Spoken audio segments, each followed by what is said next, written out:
বিহারে আগেই হয়েছে, এবার এই রাজ্যও সেই তালিকায় নাম লেখালো। আজ তো একটা ব্রিজ চুরি, হেডলাইন দেখে অবাক হবেন না। সরকারি রাস্তা চুরি, ফুটপাত চুরি, জলাশয় চুরির পর এবার ব্রিজ চুরি। এমন দুঃসাহসিক ঘটনা ঘটেছে ভাঙড় ২ নম্বর ব্লকের সোনপুরে। সেখানে বাগজোলা খালের ওপর অবস্থিত সোনপুর ব্রিজ ১৩ই সেপ্টেম্বর ২০১০ সালে ভূমি রাজস্ব দপ্তরের তৎকালীন মন্ত্রী রেজ্জাক মোল্লা ও আরাবুল ইসলামের হাত ধরে গড়ে উঠেছিল। খাল থেকে অনেক উঁচু ব্রিজের নিচে দীর্ঘদিন ধরে দোকান এই সমস্ত কিছু রয়েছে স্থানীয়দের। অভিযোগ, স্থানীয় এক ব্যবসায়ী নতুন দোকান করার জন্য ব্রিজের গার্ডরেল ভেঙেছেন রাতের অন্ধকারে। শুধু তাই নয়, লোহার শাটার বসানোর জন্য ব্রিজের পিলারে একাধিক ড্রিল করেছেন। বিষয়টি শুধু দুঃসাহসিক নয়, একই সঙ্গে ভয়াবহ। কারণ এমন ঘটনার জেরে ব্রিজে তার সাধারণ ধারণ যে ক্ষমতাটা রয়েছে সেটা যদি হারিয়ে যায়, যে কোনো সময় বড় ধরনের দুর্ঘটনা ঘটবে। রাতের অন্ধকারে এই কাজ হয়েছিল সোমবার। স্থানীয়রা এই বিষয়টা জানতে পেরে উত্তর কাশীপুর থানার পুলিশকে জানালে কাজটা পুলিশ বন্ধ করে।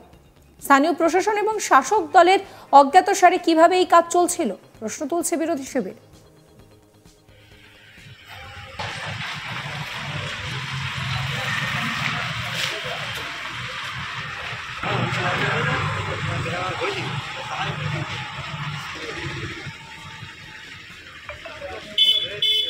শোনাবো আপনাদের অবৈধ নির্মাণকারী আলী মোল্লা কি বলছেন। কোথায় তৈরি করলাম? এই তো ব্রিজের ভাঙা, ব্রিজ ভাঙলাম। ব্রিজ ভাঙা নাই, তাহলে ওই যে সাইডে দেয়াল দেওয়া ছিল, ওই দেয়াল দিয়ে ঘেরা ছিল, ঘেরা টাকা ঘেরাটা দেয়ালটা ফেলে দিলাম। কে ব্রিজের সঙ্গে কোনো সম্পর্ক নেই এখানে। কে পারমিশন দিয়েছে করার পারমিশন কে দেবে?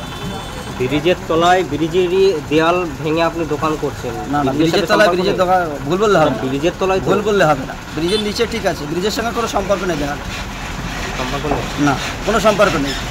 আপনি ভুল বোঝালে ভুল বুঝবো না। কে পারমিশন দিয়েছে কে করার? পারমিশন দিয়েছে, কথা হয়েছে। কার সঙ্গে বলবো না। আপনি তো বললেন, আমার ক্যামেরায় রেকর্ড আছে, হাসান বাবুর নাম করলেন। হাসান স্যার কি টাকা নিয়েছে আপনার কাছ থেকে? হ্যাঁ, নিয়েছে? না না, তেমন কোনো ব্যাপার নেই। মানে হাসান স্যার পারমিশন দিয়েছে করার, বলেছে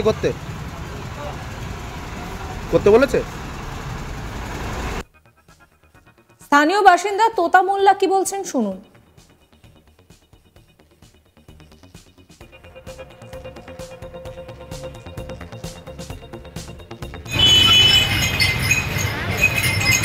তৈরি হচ্ছে, কি বলবেন? কি বলবো, কে করছে তো জানি না। তো এইভাবে কি করা যায়?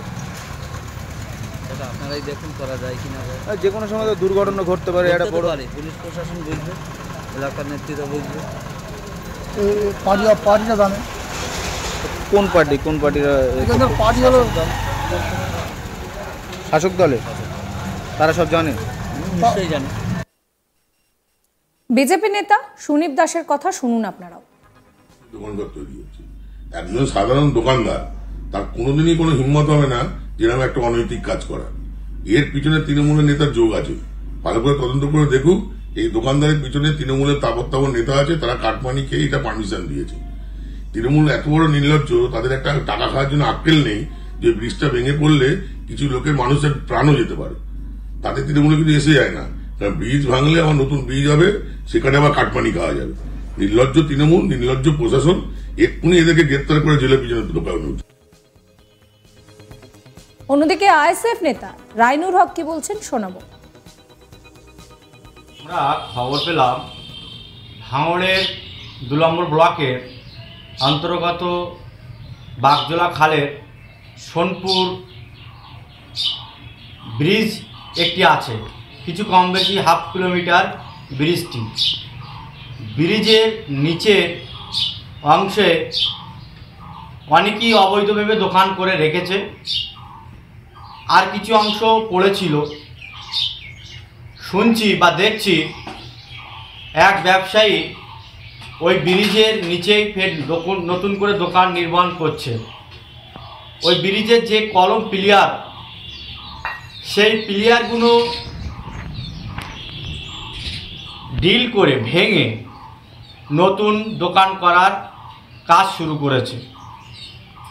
আমরা অবাক হয়ে যাচ্ছি এ রাজ্যের বিভিন্ন সময় ব্রিজ দুর্ঘটনায় প্রচুর মানুষের প্রাণহানি হয়েছে, প্রচুর পরিবার অসহায় হয়ে গিয়েছে। তারপরে ফের একটি ঘটনা ঘটতে চলেছে ভাঙড়ে সোনপুর ব্রিজের তলায়।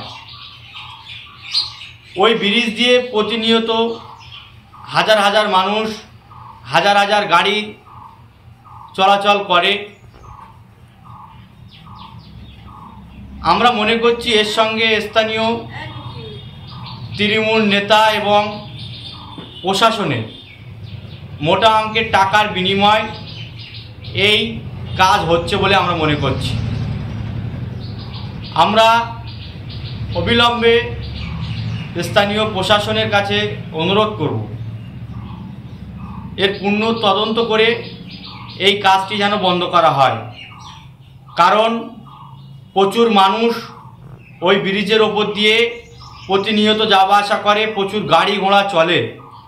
অত্যন্ত ব্যস্ততম ব্রিজ, যদি কোনো একটি দুর্ঘটনা ঘটে যায় প্রচুর মানুষের প্রাণ চলে যাবে বলে আমরা মনে করছি। তাই এই সমস্ত অবৈধ কাজ নতুন করে না যেন আর হয় এবং ইঞ্জিনিয়ার দিয়ে এই যেটুকু কাজ হয়েছে সেটি যেন তদন্ত করে ফের সুন্দর করে মেরামত করা হয়। তৃণমূলের তরফে মিরাজুল ইসলাম কি বলছেন শোনাবো।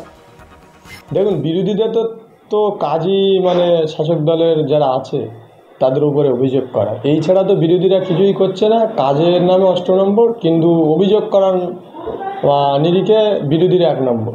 ওখানে কে বা কারা করছে আমরা তো জানি না, এবং আমাদের কেউ কি জড়িত আছে ওর সঙ্গে, বিরোধীরা কি প্রমাণ দিতে পারবে?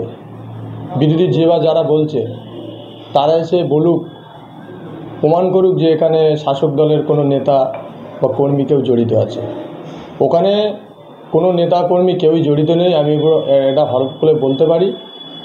ওখানে দেখুন, এক শ্রেণীর মানুষ আছে, তাদের নিজের স্বার্থ চরিতার্থ কীভাবে করব, তারা হয়তো এইভাবে করছে। ওখানে কে বা কারা করছে আমি আবারও বলছি, আমি জানি না, বা আমার কাছে এরকম কোনো খবর নেই। আজকে আপনাদের থেকে আমি শুনলাম যে ওখানে একটা ব্রিজের উপরে কেটে একটা শাটার লাগানোর চেষ্টা করছে, এবং যে বা যারা করছে অবিলম্বে তাদের দৃষ্টান্তমূলক শাস্তি এবং পুলিশের দৃষ্টি আকর্ষণ করছি যে অবিলম্বে বিষয়টা দেখুক, এবং আমরাও দেখব কে বা কারা এর সঙ্গে জড়িত আছে।